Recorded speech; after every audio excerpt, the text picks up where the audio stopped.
Ciência em Movimento. Produção e apresentação, professor Felipe Arruda Moura.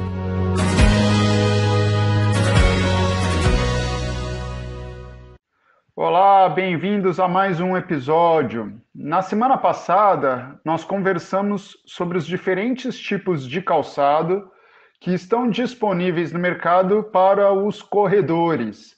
Nós falamos de calçados de diferentes tipos de pisada, pisada pronada, pisada supinada, pisada neutra, mas também falamos daqueles calçados que têm como proposta apresentar uma entressola bastante espessa com o objetivo de diminuir o impacto durante a corrida.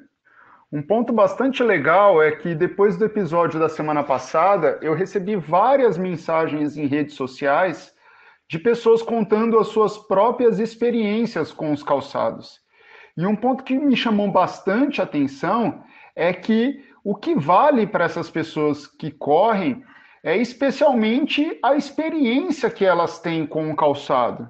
Então, embora muitas pessoas indiquem um tipo de calçado ou outro, o mais interessante é que os corredores realmente fazem uma avaliação individual desses calçados e muitas vezes acabam escolhendo aqueles calçados que, para eles, são os mais confortáveis e os que geram menos dor. E isso é muito legal e mostra, de fato, a minha preocupação no episódio passado, que era com relação à dor e principalmente essa tentativa que o mercado tem de nos querer indicar um tipo de calçado ideal para a corrida, o que de fato não existe.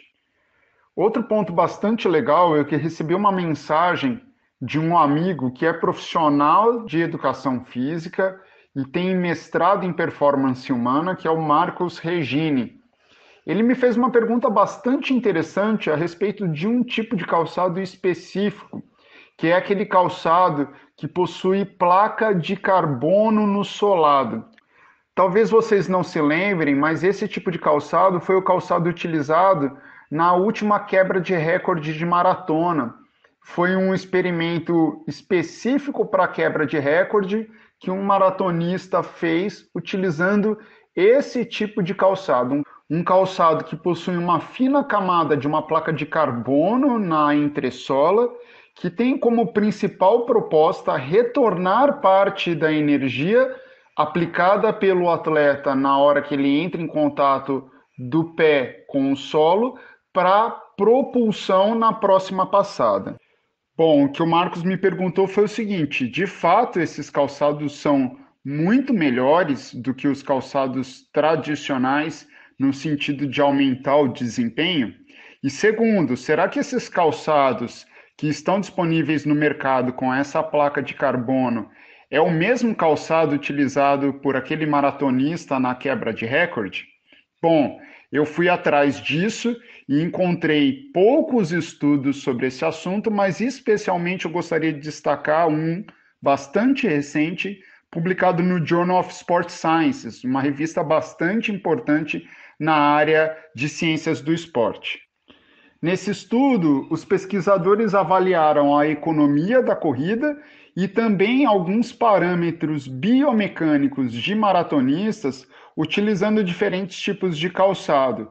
Dentre eles, o calçado com a placa de carbono, o mesmo utilizado por aquele maratonista, com a diferença que eles pegaram a versão disponível no mercado, para justamente avaliar se essa versão também trazia os benefícios semelhantes àqueles benefícios encontrados por aquele maratonista que quebrou o recorde.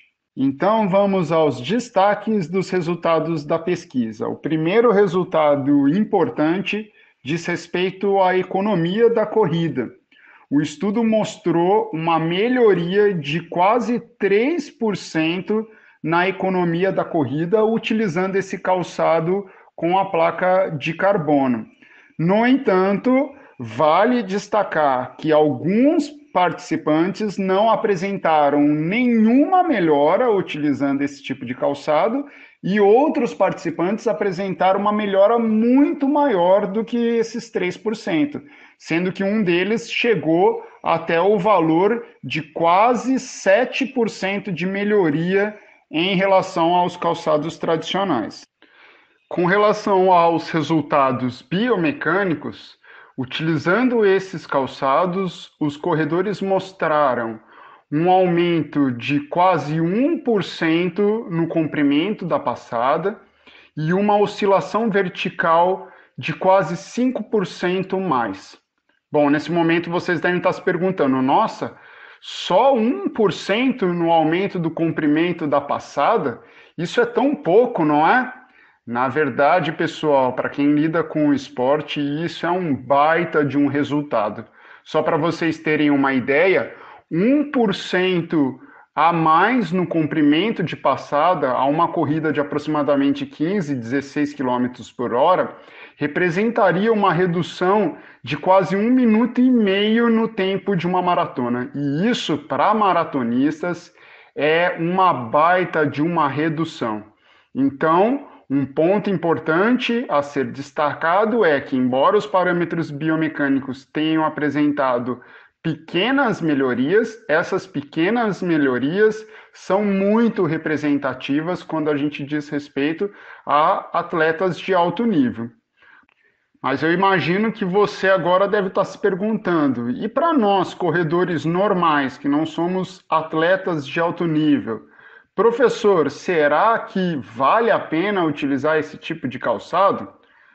A resposta é uma mistura do que nós conversamos na semana passada e o que nós estamos falando nesse episódio. O mais importante é que o corredor utilize um calçado adequado para ele mesmo.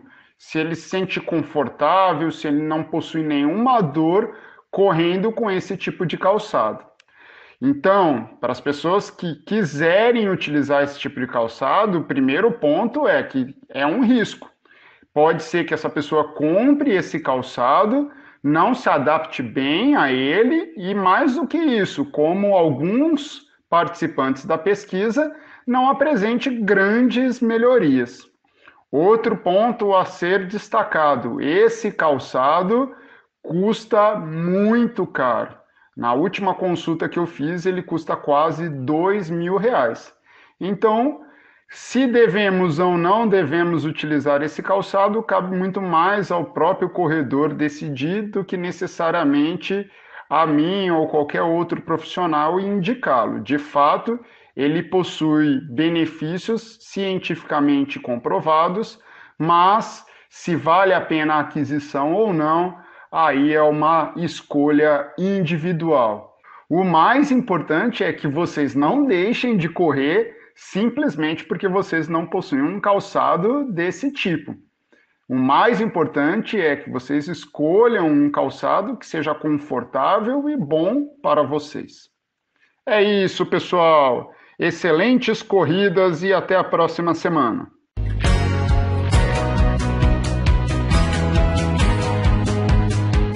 Ciência em Movimento. Produção e apresentação, professor Felipe Arruda Moura. Contatos com essa coluna pelo e-mail ciênciaemmovimento.el@gmail.com.